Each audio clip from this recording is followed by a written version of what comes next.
ప్రభువును రక్షకుడైన యేసుక్రీస్తు నామమున గుడ్ సమరన్నారు మీ కుటుంబ సభ్యులను మీ అందరికీ శుభాభివందనాలు.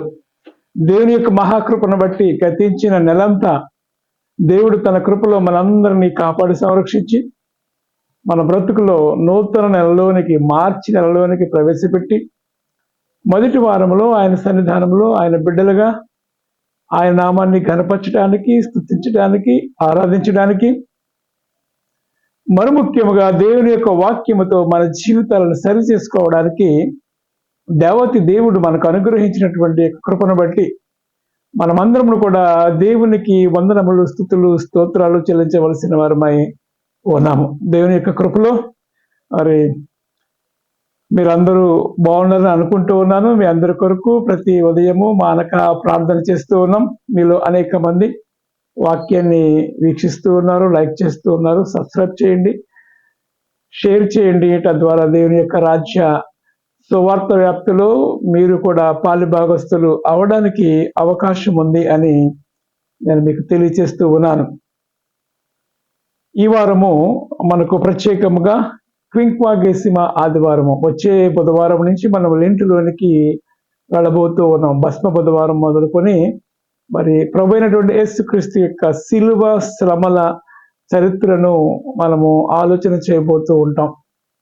ప్రభు అయినటువంటి యేసుక్రీస్తు సమస్త మానవాళి కొరకు ఆయన ఏ రీతిగా శిలువ శ్రమలకు ఆయన తాను అప్పగించుకున్నాడో, మానవాళి విమోచన కొరకు ఆయన ఏ రీతిగా తన జీవితాన్ని మన కొరకు త్యాగం చేశాడో, ఆయన రక్తము కార్చకపోతే మానవాళికి విడుదల లేదు అనే విషయాన్ని మనం ధ్యానం చేయబోతూ ఉంటూ ఉన్నాం. వచ్చే వారంలోంచి మనము మరింత లోతుగా శిలువ శ్రమ చరిత్రను ధ్యానం చేయడానికి దేవాతి దేవుడు తన కృపను మనకు చూపబోతూ ఉన్నాడు. అయితే ఈ వారము మనకు ఇవ్వబడినటువంటి దేవుని యొక్క లేఖన అంశములుగా పత్రిక పాఠ్యభాగముగా అపోస్తలుడైన పౌలు కొరింథీయులకు రాసినటువంటి మొదటి పత్రిక 13వ అధ్యాయము 1వ వచనం నుండి 13వ వచనం వరకు, అలానే సువార్త పాఠ్యభాగముగా పరిశుద్ధులైన లూకా రాసినటువంటి సువార్త 18వ అధ్యాయము 31వ వచనము మొదలుకొని 43వ వచనము వరకు ఉన్నటువంటి లేఖన భాగములు ఈ వారము మనకు పాఠ్యాంశములుగా ఇవ్వబడి ఉన్నవి. ఈ లేఖనములను ధ్యానం చేయడానికి ముందుగా దేవుని ఆత్మ సహాయాన్ని నడిపింపు కోరుకుందాం. కృపయు కనికరము గల ప్రియ పరమ తండ్రి, వందనములు, స్తుతులు, స్తోత్రులు నాయన. దేవుని నీ కృపను బట్టి నాయన గతించినంతా నీ కృపలో మమ్మల్ని కాపాడు సంరక్షించినందుకు నీకు వందనాలు చెల్లిస్తూ ఉన్నాం. దేవ, మార్చి నెల మొదటి వారంలో మేమందరములు చేరి ఈ రీతిగా మీరు స్తుతించి ఆరాధించి గణపరిచే భాగ్యం మీరు మాకు ఇచ్చినందుకు వందనాలు. నీ వాక్యమును ధ్యానింపైనట్టుండగా నీ ఆత్మ చేత నన్ను మమ్ము నింపి నడిపించండి. నా నోటి మాటలు, నా హృదయ ధ్యానము నీ దృష్టికి అంగీకారములుగా చేయమని, మహిమ పొందుకోమని నీ ప్రియకుమారుడు మా రక్షకుడైన యేసుక్రీస్తు నామమున ప్రార్థించి వేడుకొనుచున్నాము తండ్రి, ఆమేన్. ఈ క్వింక్వాగేసిమ ఆదివారం కొరకు ఏర్పాటు చేయబడినటువంటి ఈ పత్రికా పాఠ్యభాగములు మనం ఆలోచన చేస్తూ ఉంటూ ఉన్నప్పుడు దేవుని యొక్క ప్రేమను మనం కనబడుతూ ఉంది. మనము ఏ రీతిగా ప్రేమ కలిగి ఉండాలి అనే విషయాన్ని కూడా జ్ఞాపకం చేస్తూ ప్రేమ ఎంత శ్రేష్టమైనదో ఆ విషయాన్ని ఇక్కడ తెలియజేస్తూ ఉన్నాడు. విశ్వాసము, ప్రేమ, నిరీక్షణ, వీటన్నిటికంటే శ్రేష్టమైనది ప్రేమయే అనేటువంటి మాటను జ్ఞాపకం చేస్తూ ఉంటాడు. అయితే ఈ పరిశుద్ధమైనటువంటి లూకా రాసినటువంటి సువార్త 18వ అధ్యాయం మనం ఆలోచన చేస్తూ ఉంటూ ఉన్నప్పుడు ఈ అధ్యాయంలో మరి 2 రకాలైనటువంటి విషయాలు మనం చూస్తూ ఉంటున్నాం. మనకి ఇవ్వబడినటువంటి ఈ పరిశుద్ధమైనటువంటి లూకా రాసినటువంటి సువార్త 18వ అధ్యాయము 31వ వచనం మొదలుకొని 43వ వచనం వరకు ఉన్నటువంటి లేఖనములలో ఆ 2 విషయాలు ఇక్కడ తెలియజేస్తూ ఉన్నాయి. 31వ వచనం నుండి 34వ వచనం వరకు ఉన్నటువంటి లేఖనమును మనం ఆలోచన చేస్తూ ఉంటున్నప్పుడు ప్రభు అయినటువంటి యేసుక్రీస్తు వారు ఆయన ఏ రీతిగా శిలువ శ్రమలకు అప్పగించబడిపోతూ ఉన్నాడు, ఏ రీతిగా ఆయన తిరిగి మళ్ళా లేబోతూ ఉన్నాడు 3వ దినమున అనే విషయాన్ని ఇక్కడ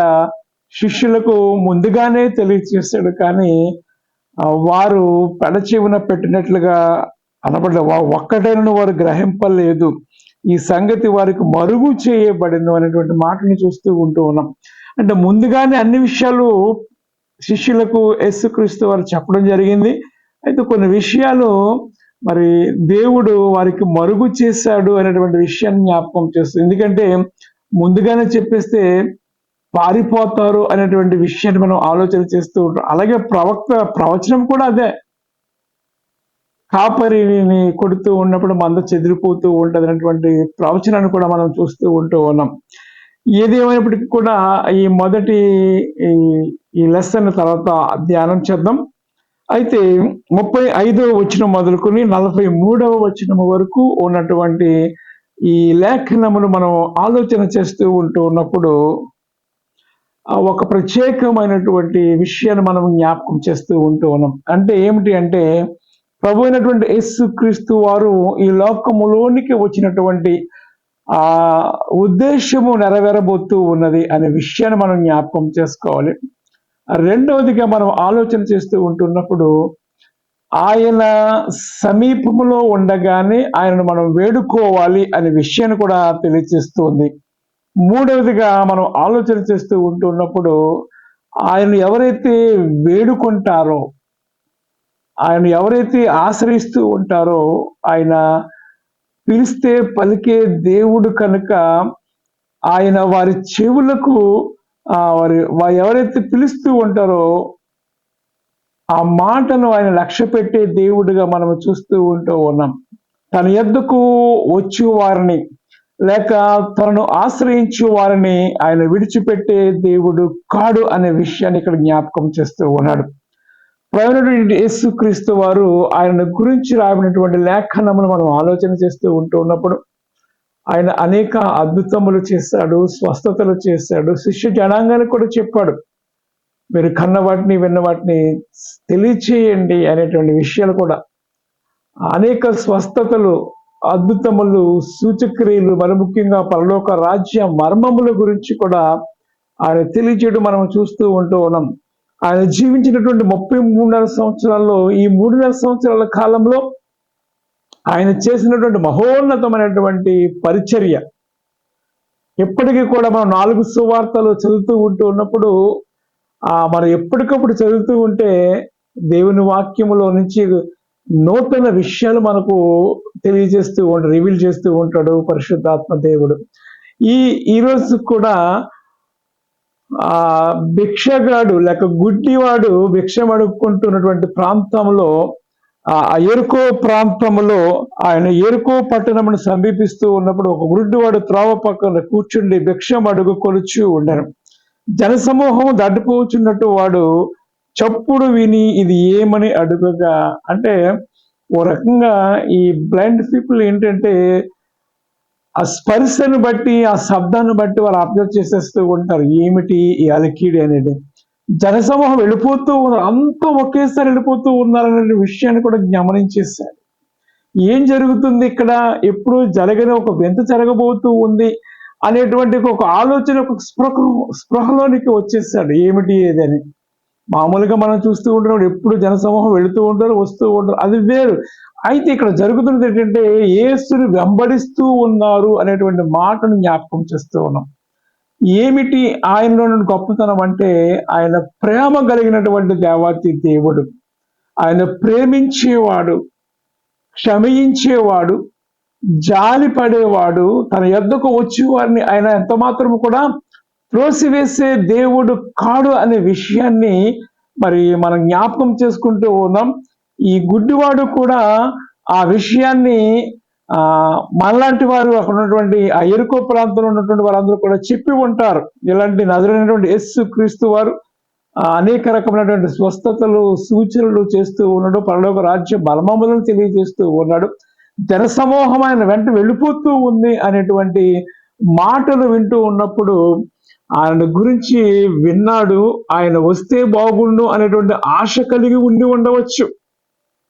కానీ అనుకోకుండా ఆశగల ప్రాణాన్ని తృప్తిపరిచే దేవుడు కాబట్టి ఆయన ఎరుకోకుండా వెళుతూ ఉన్నటువంటి ఎరుకో పట్టణంను సమీపిస్తూ ఉన్నటువంటి సందర్భాన్ని జ్ఞాపకం చేసుకుంటున్నటువంటి ఆ పరిస్థితుల్లో ఆ గుడ్డివాడు అక్కడ ఉన్న వారిని అడగడం చెప్తూ ఉన్నప్పుడు ఏమంటూ ఉన్నాడంటే, ఇది ఏమని అడగగా, నజరుడైన యేసు ఈ మార్గమున వెళ్ళుచు ఉన్నాడని వానితో చెప్పిరి. అప్పుడు వాడు, యేసు దావీదు కుమారుడా నన్ను కరుణించమని కేకలు వేయగా, యేసు దావీదు కుమారుడా, యేసుక్రీస్తు ఎవరో దావీదు వంశము గురించి కూడా అతనికి తెలిసినటువంటి విషయాన్ని జ్ఞాపకం చేస్తూ ఉన్నాడు. ఆయన పిలిచినటువంటి పిలుపులో ఒక రకమైనటువంటి చరిత్రను తెలుసుకున్నటువంటి వ్యక్తిగా మనం చూస్తూ ఉంటాం. యేసు దావీదు కుమారుడా అని పిలుస్తూ ఉన్నప్పుడు అనుకుండా ఉండవచ్చు అక్కడ ఉన్నటువంటి జనాలు కొంతమంది, ఇదేంటి నువ్వు పిలిస్తే ఆయన ఎందుకు వస్తాడు అనేటువంటి ఆలోచన కలిగి, నోరుమై లేదా ఊరుకో, సైలెంట్గా ఉండు, ఆయన వెళ్ళిపోతూ ఉన్నాడు, నిన్ను పిలిస్తే వస్తాడు ఏంటి అనేటువంటి మాటలు కూడా అక్కడ అనుకుంటూ ఉండవచ్చు. అంటే ఇవన్నీ కూడా రాసి ఉండలేదు, కానీ అక్కడ జరుగుతున్నటువంటి సంభాషణ మనం చదువుతూ ఉంటున్నప్పుడు ఇలాంటి మాటలు మనం జ్ఞాపకం చేసుకోవచ్చు. ఆయన ఎవరు, నిన్నెందుకు పిలుస్తూ, నువ్వు పిలిస్తే ఆయన వచ్చేస్తాడా అంటే ఊరుకోమని చెప్తూ ఉంటున్నప్పుడు అతడు మరింతగా కేకలు వేయడం ప్రారంభించాడు. దేవుని నామమునకు మహిమ కలుగును గాక. ఎందుకు అని అంటే, యేసు క్రీస్తు వారు పిలిస్తే పలికే దేవుడు. ఆయన మరింతగా పిలవడం వలన ఆయన ఆగిపోయింది. ఆ గుడ్డివాడి యొక్క కేకలు, అరుపులు ఏమయ్యాయి అంటే, యేసయ్య చెవిని పడి నన్ను పిలుస్తూ ఉన్నాడు కదా అని వెంటనే అక్కడ ఆయన ఆగిపోయినట్లుగా మనము చూస్తూ ఉంటూ ఉన్నాం. మనం ఆలోచన చేస్తూ ఉంటున్నప్పుడు ఆయన ఒకవేళ దాటి వెళ్ళిపోతే అతని జీవితంలో మార్పు వచ్చి ఉండేది కాదేమో. ఎందుకంటే ఎవరు పట్టించుకోరు కదా, కుంటివారిని కానీ గుడ్డివారిని కానీ ఎవ్వరూ పట్టించుకోరు. కానీ నన్ను పట్టించుకునేవాడు ఉన్నాడు. అయ్యో ఇది దాటిపోతే, ఈ ఈ ఒక్క క్షణము కూడా నేను ఆయన పిలవకపోతే, అరవకపోతే, ఆయన ఇక్కడి నుంచి దాటిపోతే నా జీవితం ఎలాగైపోతుందేమో, ఒక్కసారి నేను ఆయనతో మాట్లాడితే బాగుండు, ఒక్కసారి ఆయన నా దగ్గరకు వస్తే బాగుండు అనేటువంటి ఆశ కలిగిన వాడై పిలిచాడు, అరిచాడు, దావీదు కుమారుడా, దావీదు కుమారుడా, యేసు, నజరుడైన యేసు అని అనేక రీతిలుగా పిలుస్తూ ఉంటూ ఉన్నప్పుడు నిజంగా దేవాతి దేవుడు ఆయనను పిలుస్తున్నటువంటి పరిస్థితిని మనం ఆలోచన చేస్తూ ఉంటూ ఉన్నప్పుడు ఎవరు పిలిచినా ఆయన పలికే దేవుడు. అదే అంటున్నాం, తన యొద్దకు వచ్చి వారిని ఆయన ఎంత మాత్రము కూడా త్రోసివేసే దేవుడు కాడు, హక్కును చేర్చుకునే దేవుడు. అలాంటి పరిస్థితుల్లో మనం 130వ కీర్తన ఆలోచన చేస్తూ ఉంటున్నప్పుడు ఆ కీర్తనలో కూడా ఆ భక్తుడైనటువంటి దావీదు అంటూ ఉంటాడు, నేను ఎక్కడో హృదయాంతరంగములను ప్రార్థన చేస్తూ ఉన్నాను, అరణ్యములో దిక్కులేని వాడిగా ఉన్నాను, దిగంబరిగా పనికిమాలిన వారిగా అందరి చేత గెంటి వేయబడినటువంటి వ్యక్తిగా నేను ఉన్నాను అనేటువంటి పరిస్థితిని జ్ఞాపకం చేసుకుంటూ ఆ కీర్తనలో దేవాతి దేవునికి ప్రార్థన చేస్తూ ఉంటాడు. 130వ సంకీర్తన ఆలోచన చేస్తూ, అగాధ స్థలములో నుండి నేను నీకు మొరపెట్టుచు ఉన్నాను, ప్రభువా నా ప్రార్థన ఆలకింపుము. అగాధ స్థలములో నుంచి ఎవరు నా అన్నవారు, నన్ను ఆదుకునేవారు లేరు, నాకు సహాయం చేయవాడు ఎవడూ లేడు అనేటువంటి స్థితిలో ఎవరుంటారో అవే అగాధమైనటువంటి పరిస్థితులు. అంటే అందరూ విడిచిపెట్టినా నేను విడువని వాడు, ఎడబాయినటువంటి దేవాతి దేవుడు నీకు ఉన్నాడు అనేటువంటి మాటను ఈ ఉదయకాల సమయంలో దేవుడు తన వాక్యం ద్వారా తెలియజేస్తూ ఉన్నాడు. నేను ఉన్నవాడును, అనువాడును, నేను విడువని వాడును, ఎడబాయిన వాడును, నీకు తోడుగా ఉండడానికి వచ్చాను, నేను విడిపించడానికి వచ్చాను, గుడ్డివారు కన్నులు తెరిపించుటకును.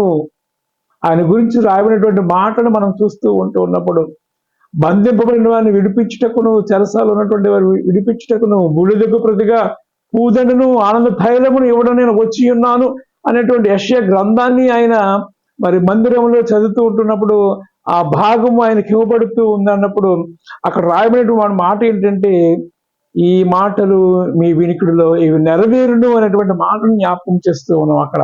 అప్పటికి అవన్నీ జరిగిపోతూ ఉన్నాయి దేవుని నామాన్ని మహిమపరుస్తూ. ఎందుకంటే ఆయన గురించి రాయబడినటువంటి మాటలు ఏమైతే ఉన్నాయో, ప్రవచనములు ఏమైతే ఉన్నాయో, లేఖనములు ఏమైతే ఉన్నాయో అవన్నీ కూడా నెరవేరడం మనం చూస్తూ ఉంటూ ఉన్నాం. ప్రభు అయినటువంటి యేసుక్రీస్తు యొక్క జనన, మరణ, పునరుద్ధానము, శిలువ శ్రమలు, ఆయన జరిగించబోతున్నటువంటి ఆ ఆశ్చర్య కార్యములు అన్నీ కూడా ఆయన గురించి ముందుగానే ప్రవచించబడి ఉన్నవి. అవన్నీ కూడా నెరవేరడం మనం చూస్తూ ఉంటూ ఉన్నాం ప్రియమైన వాళ్ళారా. ఆ క్రమంలో భాగంగానే ఈ గుడ్డివాడు అడుగుతూ ఉన్నాడు, దావీదు కుమారుడా, దావీదు కుమారుడు అని ఆయన అడుస్తూ ఉంటూ ఉన్నప్పుడు ఆ అరుపులే యేసయ్య చెవిని పడి ఆయన ఆగిపోయి ఉన్నాడు. దేవుని నామమునకు మహిమ కలుగును గాక. ఆయన ఏమంటూ ఉన్నాడు, ఓరకుండుమని ముందు నడిచి వారందరూ వాళ్ళని గద్దించిరి, కానీ వాడు మరి ఎక్కువగా దావీదు కుమారుడుగా నన్ను కరుణించుమని కేకలు వేసాను. దేవాతి దేవుడు కరుణామయుడు, ప్రేమామయుడు కాబట్టి వెంటనే ఆగిపోయాడు. ఆయన ఎందుకు వచ్చాడంటే యేసుక్రీస్తు వారు తన జీవితం అంతా కూడా క్రియలతో చేసినటువంటిది. It is not a practical life. Christian life is not a practical life. It is చేసి చూపించేది. అదేదో రాసింది కాదు, కానీ మనం ప్రాక్టికల్ గా చేసి చూపించేది. It is not a theory. క్రైస్తవ జీవితం అంటే ఏదో థియరీ కాదు, కానీ it is a practical life. ఆయన చేసి చూపించాడు. అందుకే పౌలు పేతురు భక్త పుట్టిక రాస్తూ మనము ఆయన అడుగు జాడల యందు నడవవలనని ఆయన మనకు ముందుగా మాదిరి ఉంచిపోయాడు. ఆయన మనకు మాదిరి చూపించాడు అన్ని విషయాల్లో కూడా. ఇక్కడ కూడా మరి ఆ వ్యక్తి దగ్గరకు వచ్చి ఆయన అంటున్నటువంటి మాటను చూస్తూ ఉంటూ ఉన్నప్పుడు వాడు దగ్గరికి యేసు పిలిచాడు. అంతటా యేసు నిలచి ఈ స్టాండ్ మీద ఆగిపోయాడు అంతే. ఆ పిలుపు యేసయ్యను ఆపే రీతిగా చేసింది. ఆ పిలుపు ఆ గుడ్డు అనే యొక్క జీవితం మారిపోయేలా చేసింది.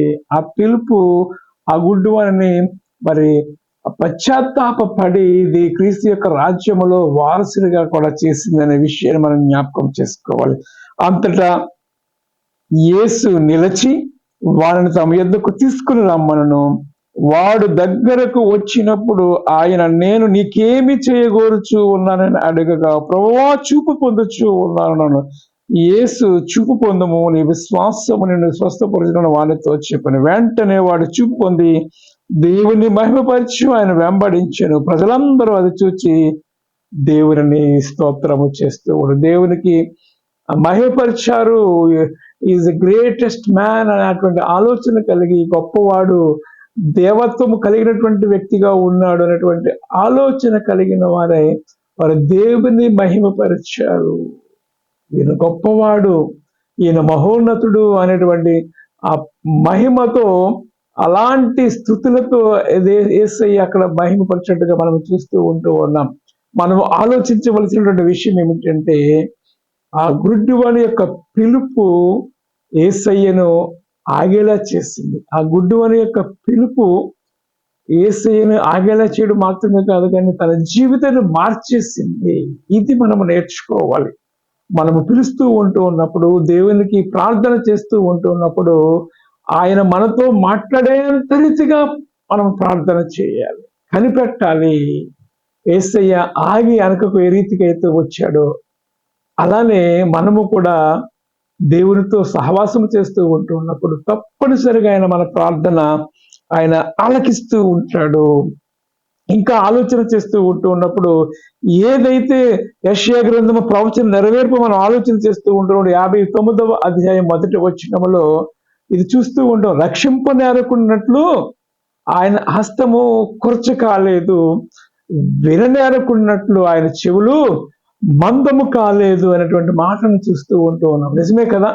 పిలిచాడు, రక్షించాడు. పిలుస్తూ ఉంటున్నప్పుడు ఆయన చెవులకు గుణపడ్డాయి. వెంటనే ఆ గుడ్డు అనే యొక్క జీవితం మారిపోయింది. ప్రియమైన వాళ్ళ, మన జీవితాలు కూడా మారాలి అంటే, దావీదు కుమారుడా నన్ను కరుణించు, దావీదు కుమారుడుగా నన్ను దీవించు, నన్ను మార్చు, నూతన సృష్టిగా నన్ను చేయి, నన్ను ఆత్మ చేత నింపు, నీ బిడ్డగా నన్ను వాడుకో, నేను నీ కొరకు ఉన్నాను, హియర్ ఐ స్టాండ్ అని ఆ రోజున మార్టిన్ లూథర్ గారు ఎలా ఉన్నారు, నీవు కూడా దేవుని బిడ్డగా జీవితాలను ఆశపడుతూ ఉంటూ ఉన్నప్పుడు దేవుడు కూడా నీ జీవితాన్ని మార్చడానికి ఇష్టపడుతూ ఉన్నాడు. అందుకే తన యొద్దకు వచ్చి వారిని ఆయన ఎంత మాత్రం కూడా త్రోసివేసే దేవుడు కాడు అనేటువంటి మాటను మనం చూస్తూ, తను ఎందరు అంగీకరించరో అనగా యేసుక్రీస్తు నామమును అంగీకరించి వారందరికీ కూడా ఆయన దేవుని బిడ్డలుగా, దేవుని యొక్క కుమార్తెలుగా, కుమారులుగా ఉండడానికి ఆయన అధికారం ఇస్తూ he has given authority to us, those who are accept Jesus Christ as the Lord and Savior. యేసుని ఎవరైతే అంగీకరిస్తూ ఉంటారో వారందరికీ కూడా ఆయన అథారిటీ ఇస్తూ ఉన్నాడు. దేవుని నామానికి మహిమ కలుగును గాక. అందుకే రక్షింపనేరకున్నట్లు ఆయన హస్తము కొరచ కాలేదు. ఆయన హస్తం ఇప్పటికి కూడా చాపుతూనే ఉన్నాడు. నా కుమార్తె, నా కుమారుడు ఇంకా నా దగ్గరకు వస్తూ ఉంటారేమో ఆయన ఎదురు చూస్తూ ఉన్నాడు. దినమల్లా ఆయన చేతులు చాపుతూనే ఉన్నాడు. ప్రియమైన వాళ్ళారా, ఇంకా ఆలోచన చేస్తూ ఉంటున్నప్పుడు యెషయా గ్రంథం 55వ అధ్యాయము 6వ వచనాన్ని మనం ఆలోచన చేస్తూ ఉంటున్నప్పుడు యెషయా గ్రంథం 55వ అధ్యాయము 6వ వచనము మనం ఆలోచన చేస్తూ ఉంటూ, యెహోవా మీకు దొరుకు కాలమందు ఆయనను వెదుకుడి, ఆయన సమీపములో ఉండగా ఆయనను వేడుకొనుడి. ఆయన సమీపములో ఉండగా ఆయనను వేడుకొనుడి. నిజానికి ఆయన సమీపంలో వెళ్ళిపోతూ ఉన్నాడు, ఆపాడు. అయితే ఇప్పుడు సమీపముగా లేడా? ఉన్నాడు ఆత్మరీతిగా. దేవుని నామమునకు మహిమ కలుగును గాక. ఆయన ఆత్మరీతిగా ఆయన మనల్ని నీడవలె వెంబడిస్తూ ఉన్నాడు. నీ పక్షాన ఆయన ఉంటాడు, నువ్వు పిలిస్తే వస్తూ ఉంటాడు. విడువని వాడు, ఎడబాయని వాడు. ప్రభువైనటువంటి యేసుక్రీస్తు వారు ముందుగానే చెప్పాడు, నేను వెళ్ళిన తర్వాత ఆదరణకర్త వస్తూ ఉంటాడు. నేను ఏ సంగతులైతే మీకు బోధించి ఉన్నానో అవే సంగతులు మీకు మరలా తెలియజేస్తూ ఉంటాడు. మిమ్మల్ని అనాథలుగా విడువను, మిమ్మల్ని అనాథలుగా విడువను. You are not a orphan. నీ కోసం ఆత్మదేవునిగా నేను ఉన్నాను, ఆత్మరీతిగా నేను ఉన్నాను అని ఆయన మరి ఒక్కసారి మనకు జ్ఞాపకం చేస్తూ ఉన్నాడు. కాబట్టి ఆయన నిన్న నేడు నిరంతరము అకృతిగా ఉన్నాడు. పిలిస్తే పలికే దేవుడిగా ఉన్నాడు, స్నేహితుడిగా ఉన్నాడు, అండగా ఉన్నాడు, అన్నగా ఉన్నాడు, భర్తగా ఉన్నాడు, తోడుగా ఉన్నాడు, న్యాయకర్తగా ఉన్నాడు, న్యాయవాదిగా ఉన్నాడు, తీర్పరిగా ఉన్నాడు. నువ్వు ఎలా యేసును అర్థం చేసుకుంటే అలా నీ జీవితంలో ఆయన కార్యం చేయగలడు. ప్రియమైన వాళ్ళు, నువ్వెంతైనా నమ్మదగిన వాడు, యెహోవా నా భాగం నేను అనుకుంటూ ఉన్నానంటాడు భక్తుడు. మనము కూడా ఆయనను ఒక దేవునిగా, ఒక సర్వాధికారిగా, సర్వశక్తిమంతుడిగా, సృష్టికర్తగా నీవు గనక ఆయన నమ్మినట్లయితే నీ జీవితంలో కూడా గొప్ప కార్యాలు చూడగలవు. దేవుని నామమునకు మహిమ కలుగును. కాబట్టి మనం చేయవలసిన పని ఏంటంటే ఆయన సమీపముగా ఉండగానే ఒక్కొక్క దినము రాబోతూ ఉన్నది. ఆ దినమున మరి మీరెవరో నాకు తెలియదంటూ ఉంటాడు. ఒకవేళ మీరు ఆయన అంగీకరించకపోతే, ఆయన బిడ్డలుగా మీరు క్రీస్తు రక్తంలో కడగబడకపోతే ఇక మరలా మీకు అవకాశం ఉండదు. రెండవ రాకడ వస్తూ ఉంది. ఆయన రక్తములో కడగబడి ఆయన కొరకు ఎదురు చూసినటువంటి పరిశుద్ధులు అందరూ కూడా ఎత్తబడుతూ ఉంటారు, మిగిలిన వారు ఉండిపోతూ ఉంటారు. అందుకే ఆయన దొరుకు కాలములో, ఈ కడవరి కాలములో సువార్త అనేక ప్రాంతాలకు వ్యాపిస్తూ ఉంది.